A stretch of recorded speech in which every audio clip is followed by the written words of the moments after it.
All charges against Jussie Smollett have been dropped. It was only a few weeks ago a grand jury returned 16 felony indictments against the actor, but today, all of the charges have been dropped, and the story is rather strange and confusing. Earlier today, even CNN was confused because although they're claiming all charges are dropped, Jussie Smollett still had to forfeit $10,000, and they cited him doing community service as a reason for dropping the charges, so there was still punitive action taken against him, which would kind of imply some kind of guilt.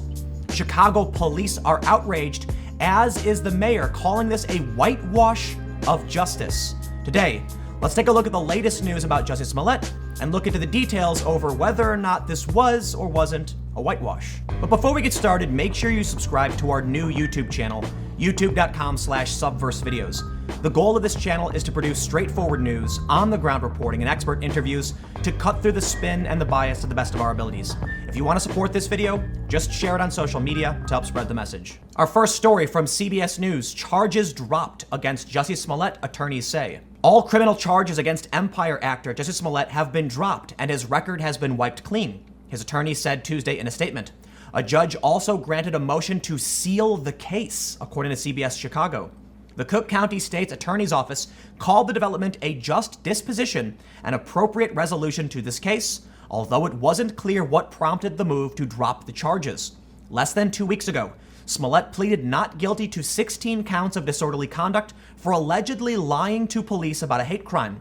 Smollett has insisted he is innocent and said Tuesday he has been truthful and consistent since the beginning. The state's attorney's office said after reviewing all of the facts and circumstances of the case, including Mr. Smollett's volunteer service in the community and agreement to forfeit his bond to the city of Chicago, we believe this outcome is a just disposition and appropriate resolution to this case, the Cook County State's Attorney's Office said in a statement.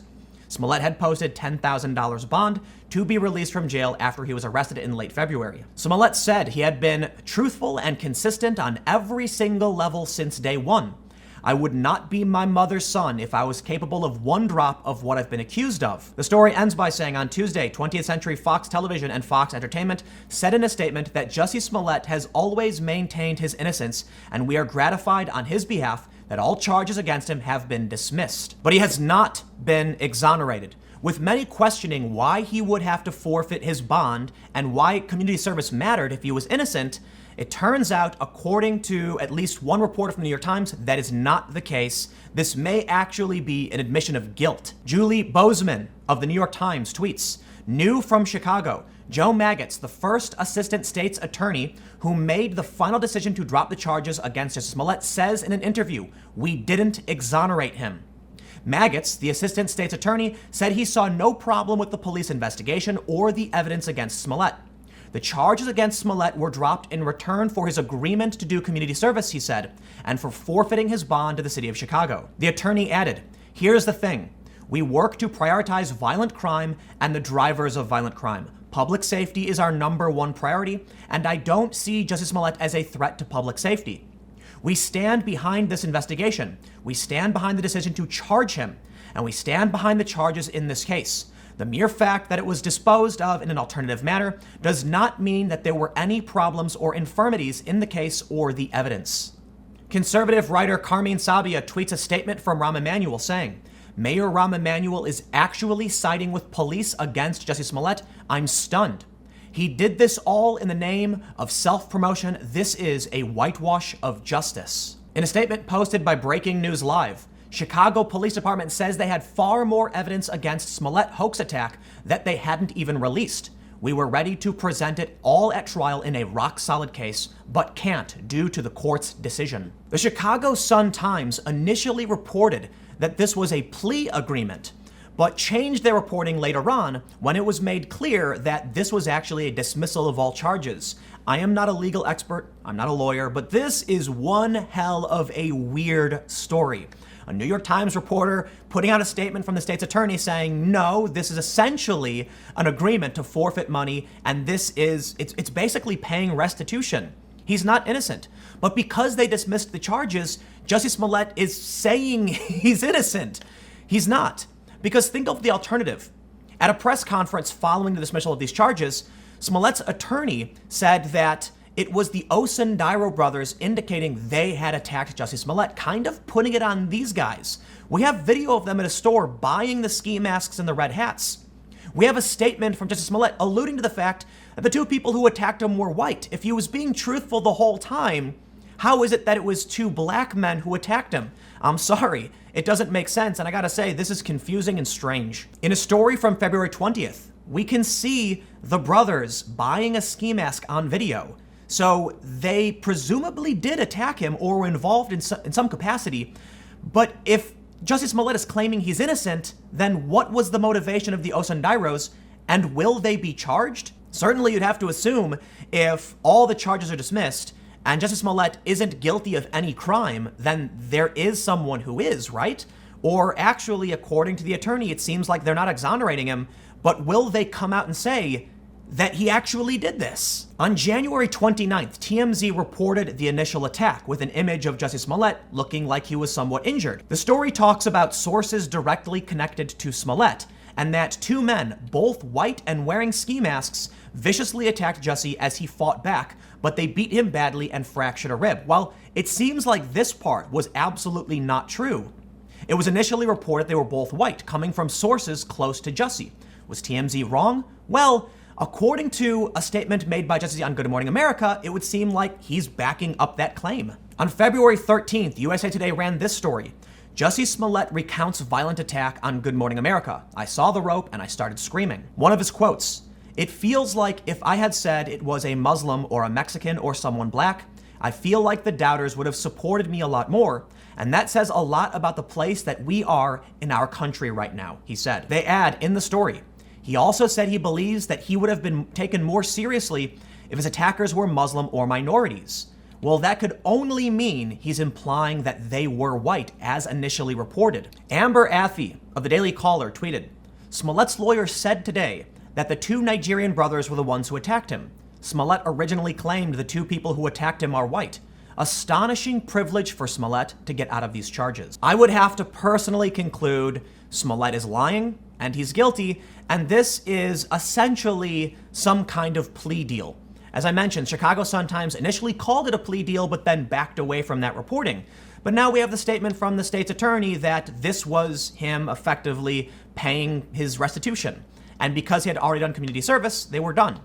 The idea being spread is essentially that it would have been a waste of resources to pursue this case, because even if he was convicted, they were going to give him community service. So because he already did it, they were just going to say, fine, give up your bond and we'll move forward. But there is still some more important information. Federal charges and a federal investigation. Rob Elgis of ABC7 tweets, "What is also noteworthy about this news conference with Chicago police was that Johnson also said Smollett was responsible for the threat letter sent to Fox Studios in Chicago. That's an FBI case still ongoing. It is entirely possible that Smollett receives a federal indictment over the letter he sent to himself, so maybe he's not out of the woods yet. But more people are bringing up strange circumstances around this whole issue. The police are furious. The mayor has said it's a whitewash of justice.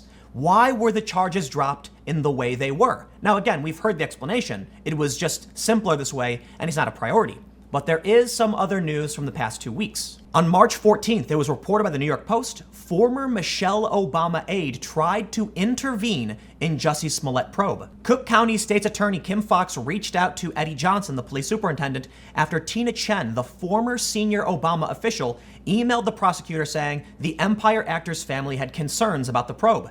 Chen passed Fox's number to a family member of Smollett, and the ensuing conversations with the relative were later cited by the prosecutor as the reason she recused herself from the probe, according to the paper, which obtained messages from Fox in response to a public records request. This led to the Chicago Police Union calling for a federal investigation into Kim Fox's handling of the Jussie Smollett case. WGN Chicago saying quite simply, the Chicago's police union is calling for a federal investigation into the Cook County State's attorney's actions in the Smollett case, referencing what happened with that former Obama aide. The FOP wants federal investigators to determine whether Fox broke the law. As a final interesting side note, the Daily Beast kind of alluded that this might have something to do with Mark Garagos, who is a CNN commentator, a former commentator, Jussie Smollett's attorney and was named as a co-conspirator in a federal extortion case involving Michael Avenatti. They tweeted, Jussie Smollett's emergency hearing comes just one day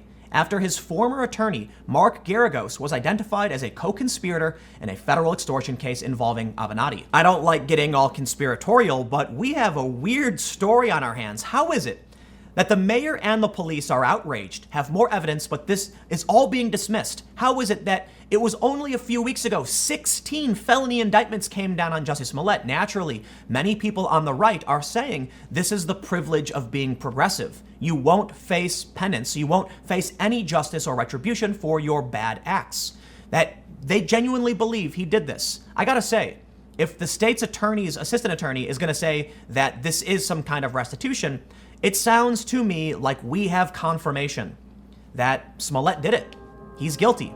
They're acting like he isn't because they got the charges dismissed. But let's go back to the statement from Joe Maggots, who says that they didn't exonerate him. You know, it always feels like the privileged elites, the wealthy, they get away with whatever they want. There are a lot of people who want to claim that it's race-based or identity-based, and I'm gonna have to say, when we look at this story, at least in my opinion, it's class-based.